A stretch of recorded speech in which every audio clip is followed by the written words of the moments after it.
жолдарды. Соңғы теле тазаланып не болып жатыр? Анан кийин эми Рысулда атасына келиптиги.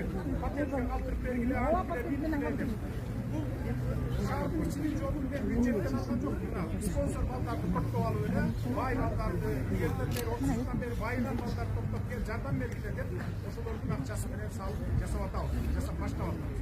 Кудай буюрса ушу апрелдин аягынан баштап башталса, августка чейин мен ойлойм бүт асфальт болуп калат шаардын. Анан кийин республикалык бюджеттен эмес. Республикалык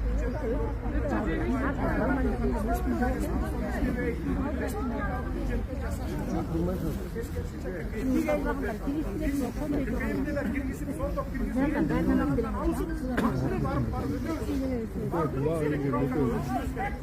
онлайн системаларга